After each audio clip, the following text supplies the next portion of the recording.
আসসালামু আলাইকুম। বাংলাদেশি মিডিয়াগুলোর দিকে যখন তাকাই তখন দেখি ওরা ব্লকচেন আর ক্রিপ্টোকারেন্সিকে টাকা পাচারের মাধ্যম বলে নেগেটিভ ওয়েতে প্রমোট করতেছে। কিন্তু আমি যদি বলি ব্লকচেন আর ক্রিপ্টোকারেন্সিকে যদি বাংলাদেশ ইকোনমিতে ইমপ্লিমেন্ট করা হয় তাহলে দুর্নীতিকে একদম 0% নিয়ে আসা সম্ভব, আপনি কি এটাকে বিশ্বাস করবেন?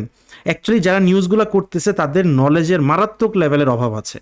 সো আমি সাজেস্ট করব আজকের এই ভিডিওতে আপনাকে এটা নিয়ে যে পরিমাণ নলেজটুকু দিব ওইটা আপনার মাথায় নেন। প্লাস আপনার কাজ হচ্ছে যারা নেগেটিভ নলেজ রাখে তাদেরকে এই ভিডিওটা শেয়ার করার জন্য, কারণ বাইরের দেশ and Dubai specially crypto hub বানাচ্ছে, গভর্নমেন্ট সেক্টর থেকে শুরু করে প্রত্যেকটা সেক্টরে ব্লকচেনকে ইমপ্লিমেন্ট করতেছে। আর এখানে আমরা এখনও নেগেটিভভাবে নলেজ না নিয়ে আমরা গোড়ামি করতেছি। সো এখান থেকে বের হয়ে আসতে হবে।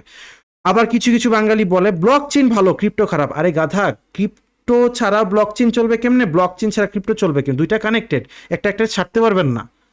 তো এখন আমি আপনাকে একটু বেসিক ধারণা দিয়ে দেই যারা ব্লকচেন নিয়ে জানেন না, ব্লকচেন এত পপুলার কেন আর দুর্নীতি কেন কমবে। ব্লকচেন এমন একটা জিনিস যেখানের মধ্যে যদি আপনি কোনো ডাটা দিয়ে দেন ওইটাকে ডিলিট করা সম্ভব না, অথবা পরিবর্তন করা সম্ভব না, অনলি আপডেট করা সম্ভব। মানে এটা দিয়ে কি বোঝাচ্ছি? ফর এক্সাম্পল, একটা হসপিটালে ব্লকচেন রিলেটেড সিস্টেম আছে বা ব্লকচেন আছে যেটার মধ্যে প্রত্যেকটা রোগীর ডাটা থাকে। মনে করেন আমি ওই হসপিটালের রোগী অ্যান্ড ওইখানে আমার ডাটা আছে, আমি আমার বাবা মার আমার অ্যাড্রেস থেকে শুরু করে সব কিছু আছে, আমার কী কী রোগের চিকিৎসা হয়েছে পুরো আইডেন্টি আকারে আছে। এখন কেউ গিয়ে চাইলেই ওইখানে আমার ব্লকচেনের মধ্যে আমার মনে করেন অ্যাড্রেসে পরিবর্তন হয়েছে, আমি বাসা চেঞ্জ করেছি ফর এক্সাম্পল, তো ওইখানে আমার অ্যাড্রেসকে রিমুভ করে নতুন অ্যাড্রেস অ্যাড করতে পারবে না। সে কী করতে পারবে? আমার অ্যাড্রেসটা আপডেট করতে পারবে। সো যদি গভর্নমেন্ট অথবা যাদের কাছে এই ব্লকচেনের অ্যাক্সেস আছে তারা যদি ঢুকে দেখে, মানে তারা যদি যদি পাবলিক হয় তাহলে তো সবাই দেখতে পারবে, আর যদি প্রাইভেট হয় তাহলে যাদের অ্যাক্সেস দেওয়া তারাই অনলি দেখতে পারবে। তো তারা দেখতে পারবে যে আগেই অ্যাড্রেস ছিল, পরে নতুন অ্যাড্রেসে বাসা শিফট করেছে বা নতুন অ্যাড্রেস অ্যাড করেছে। বাট এমনটা পসিবল না এই অ্যাড্রেসটাকে রিমুভ করে আপনি নতুন অ্যাড্রেস অ্যাড করবেন, এটা সম্ভব না। যার কারণেই এই যে জিনিসটার জন্যই ব্লকচেন এত পপুলার, আর এটার জন্যই দুর্নীতি কমানো সম্ভব। এখন আসেন কিভাবে কমানো সম্ভব। এটার আগে বলে দিই, ব্লকচেন দুই টাইপের হয়। একটা হচ্ছে পাবলিক ব্লকচেন। মনে করেন আপনি কোনো ট্রানজ্যাকশন করতেছেন, তাহলে এটা ফুললি সব পাবলিকরা দেখতে পারবে, এটাকে বলে পাবলিক ব্লকচেন। এখন চিন্তা করেন আপনার কাছে একটা ব্লকচেন অ্যাড্রেস আছে, যে অ্যাড্রেসের মধ্যে অনেক ডলার আছে। আপনি যদি ট্রানজ্যাকশন করেন, জয়জন পার্সন আপনার এই ব্লকচেনের উপর নজর রাখতেছে, সবাই দেখতে পারবে কোন কোন জায়গায় আপনি কী কী খরচ করেছেন। আর প্রাইভেট ব্লকচেন হচ্ছে যেটা যাদেরকে অ্যাক্সেস দেওয়া হয় তারাই অনলি দেখতে পারে অ্যান্ড তারাই অনলি নজর রাখতে পারে। সো এই দুইটাই ব্লকচেন এক্সিস্ট করে। সো এখন আমি ইমপ্লিমেন্ট করব বাংলাদেশের ইকোনমিতে এটা কিভাবে ইম্প্যাক্ট ফেলবে। সো দুই তিনটা সেক্টর নিয়ে কথা বলবো, বেশি ডিটেলে যাব না। তিনটা সেক্টরের মধ্যে সবচেয়ে ইম্পর্টেন্ট হচ্ছে ভোটিং সিস্টেম। আপনারা জানেন বাংলাদেশের ভোটিং সিস্টেমের কি ম্যাসাকার অবস্থা। একজন নাগরিকের যে অবস্থা, যে ভোটিং রাইটস, এটা কিন্তু নেই, ছিল না আগে। এখন সামনে থাকবে কি না আই ডোন্ট নো। ফ্যাক্ট হচ্ছে আপনি যদি কি বলে বাসায় থাকেন, আপনি কেন্দ্রে গিয়ে দেখেন যে আপনার ভোট দেওয়া হয়ে গেছে। কিভাবে দেওয়া হয়ে যায়?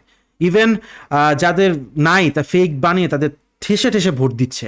অ্যান্ড অনেক কেন্দ্রের মধ্যে দেখা যাচ্ছে দুর্নীতি করতেছে, তারা ঢুকে ঢুকে ইচ্ছা মতে ভোট দিতেছে। যদি ব্লকচেন ভোটিং সিস্টেমের মধ্যে ইমপ্লিমেন্ট করা হয় তাহলে এই দুর্নীতি আর থাকবে না। হাও, একটু এক্সপ্লেন করি। মনে করেন একটা পাবলিক ব্লকচেন অথবা মধ্যে আপনি সিস্টেম এমনভাবে অ্যাড করলেন যেটার মধ্যে একটা ইউজারের আইডি থাকবেন, সে একমাত্র ব্লকচেনের মধ্যে গিয়ে একজনকে ভোট করতে পারবে। আপনি গেলেন, ভোট করলেন, অ্যান্ড ওই আইডেন্টিটিগুলো প্রত্যেকটা জনগণ দেখতে পারবে যদি এটা হয় পাবলিক লেজারে। অ্যান্ড আপনি দেখতে পারবেন কোন কেন্দ্র থেকে কি পরিমাণ ভোটিং হচ্ছে। সো আপনি চাইলেও, যেহেতু ব্লকচেন আপনি কিছু কিছু ডিলিট করতে পারবেন না, সো আপনি চাইলেও এখানে কোনো পরিবর্তন করতে পারবেন না। জাস্ট যাদের লোকজন রাখা হবে, যাদের কাজ শুধু ম্যানেজমেন্ট অ্যান্ড প্রত্যেকটা পার্সন ঠিক মতো আসতেছে কিনা যাচ্ছে কিনা জাস্ট একটুকু ম্যানেজমেন্ট করা, বাকি কাজ ব্লকচেনের মতো চলবে। ইমাজিন করেন এমন একটা ভোটিং সিস্টেম কত সুন্দর হয়ে যায় না? যদি ব্লকচেনকে ইমপ্লিমেন্ট করা হয় তাহলে অনলি পসিবল। আমি আপনাদেরকে একটা আইডিয়া আরও দিতে চাই। 1000টা ক্রিপ্টোকারেন্সি আছে, এর মাঝখানে বিটকয়েন হচ্ছে মাদার কয়েন, এছাড়া বাকিগুলোকে বলে অল্টস কয়েন বা অল্ট কয়েন। এখন এই প্রত্যেকটা অল কয়েনের এক একটা ইউজ কেস আছে। যদি আপনি গভর্নমেন্টস নিয়ে কথা বলেন, গভর্নমেন্ট টোকেন নিয়ে কথা বলেন, তাহলে আপনার যাইতে হবে অ্যালগোরেন্টের কাছে বা অ্যালগোতে যান। ওরা গভর্নমেন্টের এই জিনিস নিয়ে কাজ করতেছে। আপনি যদি XTZ বা টেজোসে যান, টেজোস কয়েনের দিকে যান, তাহলে ওরা অলরেডি স্মার্ট কন্ট্রাক্ট নিয়ে কাজ করতেছে। আপনি যদি ইথেরিয়ামে যান, তাহলে আপনি দেখবেন যে ওদের অনেক অ্যাপ্লিকেশন আপনি ইথেরিয়াম ব্লক চেনের উপরে ডেভেলপ করতে পারবেন।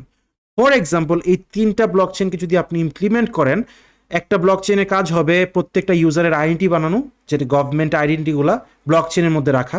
তাহলে একটা মৃত মানুষের আইডেন্টি চেঞ্জেস করা বা এগুলো পসিবল হবে না। যে আপনি একজন ফেক এনআইডি বানায় ফেলবেন, বানায় ভোট দিবেন, এটাও সম্ভব হবে না। তো অ্যান্ড ওই পার্সনগুলা অনলি স্মার্ট কন্ট্রাক্টের মাধ্যমে ভোটিং সিস্টেমটা চলবে, যেটা XTZ অথবা অ্যালগোরেন্ট চেনের মাধ্যমে চলবে। তো আমি এটাকে পুরোপুরি ডিটেল এক্সপ্লেন করতেছি না, তো আমি দেখাচ্ছি প্রত্যেকটা কয়েন্সের অথবা প্রত্যেকটা অল্ট কিভাবে কাজ করবে। ওকে, এইবার আসি হেলথ রিলেটেড অনেক ইম্পর্টেন্ট একটা জিনিস। হসপিটালে যাচ্ছেন, ফর এক্সাম্পল বাংলাদেশে যতগুলো হসপিটাল আছে তাদের জন্য একটা ব্লক চেইন থাকবে, অ্যান্ড ওই ব্লক চেনের মধ্যে আমার এনআইডি আছে। মানে আমি যখন চিকিৎসা নিতে যাব, ওই এনআইডির সাথে আমি ওই ব্লক চেনের মধ্যে আমার ডাটা থাকবে। ফর এক্সাম্পল আজকে আমি ব্লাড ডোনেট করেছি, এই ডাটাটাও ব্লক চেনের মধ্যে থাকবে। অ্যান্ড এটা অবশ্যই প্রাইভেট ব্লক চেন হবে, যেহেতু ইনফরমেশন, ইউজারদের ইনফরমেশন অনলি গভর্নমেন্ট অ্যাক্সেস করা জরুরি, বাইরের কেউ অ্যাক্সেস করলে সমস্যা। তো অথরাইজ যারা হেলথ রিলেটেড কানেক্টেড তারাই অনলি এটা অ্যাক্সেস করতে পারবে। ইমাজিন করেন ব্যাপারটা। অ্যান্ড আমি আজকে ব্লাড ডোনেট করলাম, এটা ওই ব্লক চেইনে আপডেট হয়ে গেল। তাহলে আমার রাস্তায় মনে করেন অ্যাক্সিডেন্ট হইল, তো আমার কি অবস্থা, আমি কয়েকদিন আগে ব্লাড ডোনেট করেছিলাম, অথবা আমার অন্য কোনো রোগ আছে, অথবা আমার ডায়াবেটিক্স আছে, তো আমার যখন হসপিটালে আমাকে নিয়ে যাওয়া হবে, আমার আইডি কার্ড অথবা আমার ইনফরমেশনগুলো ব্লক চেইন থেকে ইজিলি অ্যাক্সেস নিয়ে দেখতে পারবে ডক্টর, যে এই পেশেন্টের এই অবস্থা, ও এই ডায়াবেটিক্স আছে অথবা ওর এই রোগ আছে, সো ওই অনুযায়ী আমার ওকে ট্রিটমেন্ট দিতে হবে। প্রত্যেকটা হসপিটালে অথবা হেলথ অর্গানাইজেশনের কাছে ওই ইউজারের হেলথ রিলেটেড ইনফরমেশনগুলো থাকবে, যেটা ব্লক চেইনে সেফ থাকবে। চাইলেও কেউ জালিয়াতি চেঞ্জেস করতে পারবে না, অনলি আপডেট করতে পারবে। ইমাজিন করেন এমন একটা সিস্টেম, কত সুন্দর হয়ে যাবে না? এখন আসেন ছোটভাবে, এখানে গভর্নমেন্ট স্পেলিংটা ভুল আছে, আমি এডিট করে দিচ্ছি। সেটা হচ্ছে, এখন ইমাজিন করেন যে গভর্নমেন্ট রিলেটেড কাজের মধ্যে যদি ইমপ্লিমেন্ট করা হয় ব্লক চেইনকে, government licensing, land, legal documents, আইনিং প্রসেস, তারপর খতিয়ান, তারপর আরও ল্যান্ডের যেসব কাজগুলো থাকে, এমন অনেক ইনসিডেন্ট ঘটে যে একজন জায়গা বিক্রি করবে, ওই সেম জায়গা বিক্রি করে 7 থেকে 8 জনের কাছে, অ্যান্ড একজন ছাড়া বাকি সবাই প্রতারিত হয়, অ্যান্ড তারা যায় লিগাল অ্যাকশনের মধ্যে, অ্যান্ড তারা বাকিরা সবাই প্রতারিত হয়। ইমাজিন করেন এমন একটা সিস্টেম, যেটা পাবলিক লেজারের মধ্যে যদি একটা ল্যান্ডের ডকুমেন্ট সিস্টেম থাকে, আপনি ল্যান্ডের ওনার, আপনার ইনফরমেশন সবগুলো আছে, তো আরেকজন পাবলিক আপনার কাছে সেল করবে এই ল্যান্ডটা, অ্যান্ড ওইটা ব্লক চেনের মধ্যে আপডেট হয়ে গেল যে এই লোকটা এই লোকের কাছে সেল করেছে, অ্যান্ড ওনার আপডেট করলাম আমি ব্লক চেনের মধ্যে। তখন আপনি ব্লক চেনে দেখতেছেন এই ইউজারটা আগে ছিল, মানে এই ইউজারটা এই ল্যান্ডের ওনার ছিল আগে, তারপর আপডেট হয়ে এই ইউজারটা হয়েছে। তো এই ডকুমেন্টটাও দেখতেছেন আগেও ছিল। আপনি ওই যে স্ক্যামার, সে চাইলেও একটা জমিকে 4-5 জনের কাছে সেল করতে পারবে না। ইমাজিন করেন ব্লক চেনকে যদি এভাবে ইমপ্লিমেন্ট করা হয়। আর লিগাল ডকুমেন্টসের ক্ষেত্রেও অনেকে এমন হয় না, লিগাল ডকুমেন্টসের মধ্যে বা অন্যান্য জিগের মধ্যে জালিয়াতি করে, এটা সম্ভব হবে না। আপনি আপনার ওইখানে ব্লক চেনের মাধ্যমে ভেরিফাই করতে পারবেন। আমি এটাতে অনেক ডিপে যাচ্ছি না, অ্যান্ড এগুলা নিয়ে কাজ করে। শুধু এটা না, আপনি কৃষির সেক্টরে বলেন, যদি ভ্যাট, আমি এখানে চলে যাচ্ছি, এখানে সব অল কয়েনের লিস্ট থাকে। আপনি যদি ভি চেইন অথবা ভ্যাট নিয়ে কথা বলেন, তাহলে ভি চেইনের কাজ কি, এই ব্লক চেইনটা কি কাজ করে, এই ব্লক চেইনটাকে আপনি প্রপারলি ইউজ করতে পারবেন হচ্ছে যদি আপনি চান যে কৃষি কাজে অথবা পোশাক শিল্পতে আপনি মানে গ্রো করতে চান, তাহলে আপনি এই ব্লক চেইনটাকে ইমপ্লিমেন্ট করতে পারবেন। এছাড়াও কোনো কারণে যদি কোনো হসপিটালে আগুন লাগে অথবা কোনো কিছু হয়, তাহলে এই যে হেলথের ব্লক চেইন সারা জীবন থাকবে, ফাইল মিসিং হওয়ার চান্সেস নাই। এছাড়াও আরেকটা, অনেক বড় বড় ডাটা আপনাদের স্টোর করতে হয়। মনে করেন যে আমার বাবার কাছে আমার ল্যান্ডের জমির কাগজ ছিল, অথবা লিগাল কোনো ডকুমেন্টস ছিল, হারায় গেছে, অথবা বাসা পুড়ে গেছে, সব হারায় গেছে। এগুলা এখন নিতে গেলে কত প্যারা, কত টাকা খরচ করতে হবে। অথবা আমি একটা পার্সন, আমার নামে কি কি জমি আছে আমি আমি বের করতে পারবো না। অনেকে বেনামি অথবা অনেক গভর্নমেন্ট কর্মকর্তা আছে নিজেদের জমি কিনে রাখে, ওগুলা খুঁজে খুঁজে বের করতে হয়।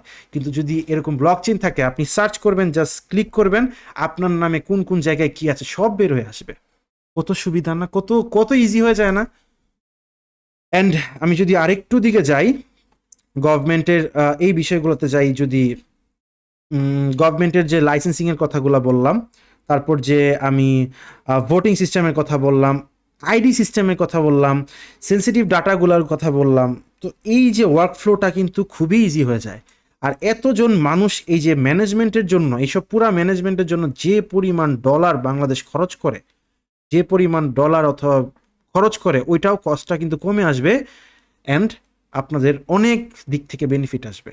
এখন আপনি বলতে পারেন এটা তো অনেকে জব হারাবে। অ্যাকচুয়ালি জব হারাইলেও তাদেরকে যদি ব্লক চেনের মধ্যে থেকে নলেজেবল বানানো যায়, আরও জব সেক্টর ক্রিয়েট হবে। অ্যান্ড ব্লক চেনের মাধ্যমে আরও জব সেক্টর ক্রিয়েট করা সম্ভব। এটা কিভাবে সম্ভব? কোনো এক সময় ভিডিও বানাবো প্রত্যেকটা সেক্টর নিয়ে, প্রত্যেকটা সেক্টরে কিভাবে ইমপ্লিমেন্ট করা যায়, ব্লক চেনকে এই অনুযায়ী গ্রো করা যায়, এটা নিয়ে ইনশাল্লাহ আমি ভিডিও দিব। বাট এর আগে আপনার কাজ হচ্ছে এই ভিডিওটাকে শেয়ার দেওয়া, কমেন্ট দেওয়া, লাইক দেওয়া, যাতে আর আশেপাশের মানুষজন ক্রিপ্টোকারেন্সি আর ব্লক চেন নিয়ে নেগেটিভ চিন্তা করতে না পারে। তো এটাই। এছাড়াও আরেকটা জিনিস বলতে চাই, আমি যদি ই সিস্টেমের কথা বলি, যে আমাদের যদি এনআইডিকে যদি আমি ই সিস্টেমের মধ্যে নিয়ে আসি, ইলেকট্রিক এনআইডি সিস্টেম, তাহলে এর জন্য কাজ করতেছে হচ্ছে এডিএ বা কার্ডানো। আপনি যদি কয়েন মার্কেট ক্যাপে যান, সার্চ করেন এডিএ, তাহলে আপনি দেখতে পারবেন যে এটার ইউজ কেসটা কী, অ্যান্ড এটা এই কয়েনটা কী নিয়ে কাজ করতেছে। এমনি এমনি কিন্তু কয়েন মার্কেটে আসে না, মার্কেটের অনেক ফান্ডামেন্টালস ব্যাপার আছে। তো প্রত্যেকটা কয়েন এক একটা প্রবলেম সলভ করে, ওই প্রবলেমগুলোকে আপনার আইডেন্টিফাই করতে হবে। অ্যান্ড প্রত্যেকটা ওই বাংলাদেশের সেক্টরে ওই যদি আমি ইমপ্লিমেন্ট করি ব্লক চেনের, তাহলে অনেক প্রবলেম সলভ হয়ে যাবে। বিদেশ থেকে রেমিটেন্স আসার জন্য, রেমিটেন্সকে ইজি করার জন্য, ব্যাংকিং সিস্টেমকে আরও ইজি করার জন্য হচ্ছে একটা কয়েন হচ্ছে রিপেল অথবা এক্সআরপি। সো ওভারঅল যা বলবো, এই জিনিসগুলো নিয়ে স্টাডি করেন, বাংলাদেশ মিডিয়ার কেউ যদি দেখেন, অ্যান্ড পজিটিভ জিনিসগুলো মানুষের মধ্যে স্প্রেড করেন। যেহেতু প্রাইভেট লেজারের মধ্যে অথবা পাবলিক লেজারের মধ্যে যেহেতু আপনারা বলতেছেন যে টাকা পাচার হয়ে যাবে, তাহলে সবচেয়ে ভালো হয় যে আপনি প্রত্যেকটা অ্যাড্রেসের মধ্যে এনআইডি অথবা ভেরিফিকেশন করান। তাহলেই তো টাকা পাচারের লিমিটেশন অথবা অ্যাক্সেস অথবা কোন জায়গায় কত টাকা পাচার হচ্ছে আপনারা আরও ইজিলি ট্র্যাক করতে পারবেন ব্লক চেনের মধ্যে। সো ফ্যাক্ট ইজ, আমাদের প্রপার নলেজ লাগবে, অ্যান্ড ওই অনুযায়ী আগাইতে হবে। মাত্র 2-3টা জায়গার মধ্যে আমি ইমপ্লিমেন্ট করেছি, বাকি আরও অনেক গভীরতা আছে, ইনশাল্লাহ করব। আপনি কি চান যে আমি এইগুলা নিয়ে আরও ডিটেল ভিডিও দিই? যদি চান কমেন্ট সেকশনে জানাবেন, অ্যান্ড ভিডিওটা শেয়ার দিয়ে লাইক বাটনে প্রেস করে দিন। ভালো থাকবেন সবাই, আসসালামু আলাইকুম।